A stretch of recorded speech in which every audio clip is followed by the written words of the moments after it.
Sussex maintained their unbeaten record in this season's LV County Championship thanks to a fantastic career-best innings from Luke Wright, who batted for 6.5 hours to help his side draw at Lords and prevent Middlesex from stealing their place at the top of the championship table.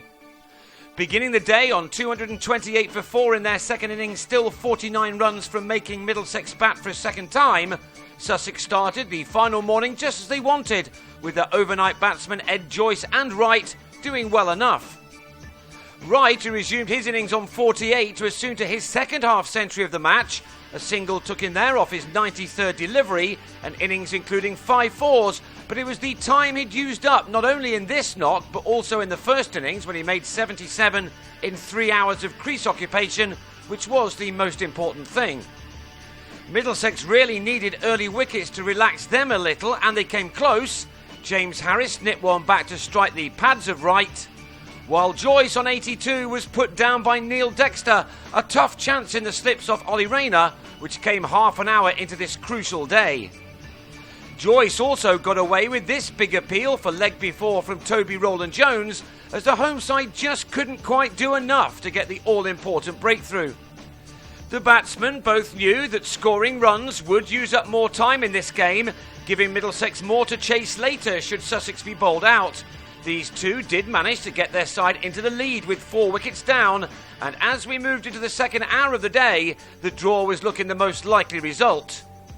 But then, either side of lunch, Middlesex once more put themselves into a great position with the second new ball. Joyce was out in the 90s yet again, this time with an edge to Rayner off Tim Murtagh, the fielder doing a great job to claim the catch just off the ground. Half an hour later, Ben Brown stopped his shot halfway through and spooned a catch to Adam London off a wide ball from Harris. And then, straight after lunch, Chris Jordan nicked Murtagh behind to leave with a total on 304 for 7, giving Sussex a lead of only 27. It was the pairing of Wright and new man Will Beer which held up Middlesex in the first innings. There they added 88 runs in 40 overs together, and they now needed something similar to give themselves any chance of getting out of North London with a draw and with their place at the top of the table in place. Beer played his role perfectly, while Wright neared the 10th first-class 100 of his career with an edge which flew a fraction wide of third slip. Wright had an outstanding match, but as he did complete a quite brilliant 100 off his 179th delivery with his 12th boundary, he knew that the job was nowhere near being completed yet. For now, though, he could just take in all the plaudits for an excellent innings, his first 4-day ton since July 2011, and one which had seen the batsman curb his natural attacking instincts as the situation demanded. With that out of the way, it was back to getting heads down again and trying to score the runs when and where they could to develop the growing lead further. Over after over passed by, and still Middlesex couldn't break through on a Lord's pitch which resembled many a test match won over the years. It's not been uncommon for batting to become easier as each day passes by, and there certainly didn't appear to be much help for any of the home attack.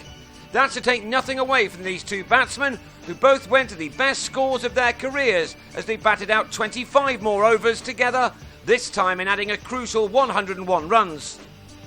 Beer, who was only included in this match as a late replacement for the injured Monty Panesar, made 39 in 102 balls, a superb effort.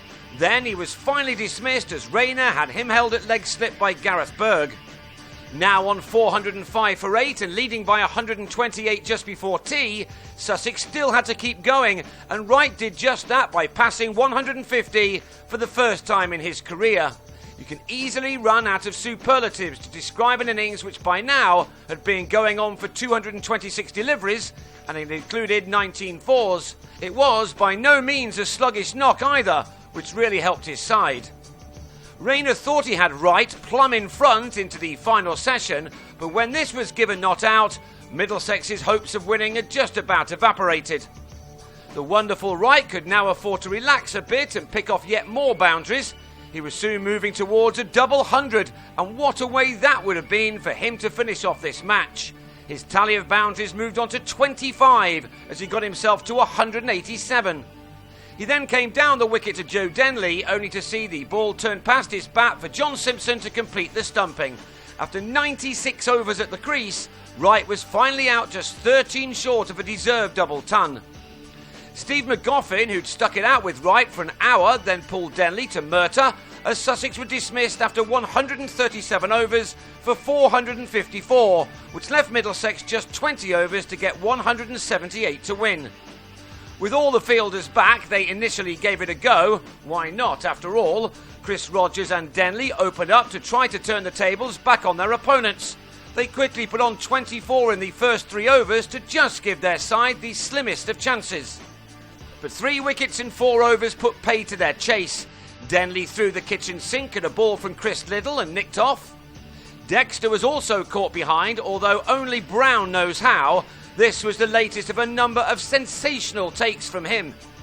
Finally, Berg was yorked by Liddle to go LBW at 50 for 3 from 8 overs, and immediately Rogers called off the chase, deciding instead that a draw was the best his side could manage after 4 days of quality cricket between 2 very good championship sides. It was the second match in a row that Sussex had battled really hard for the draw, and they, like their opponents here, remain unbeaten. On this evidence, both will be tough sides to defeat.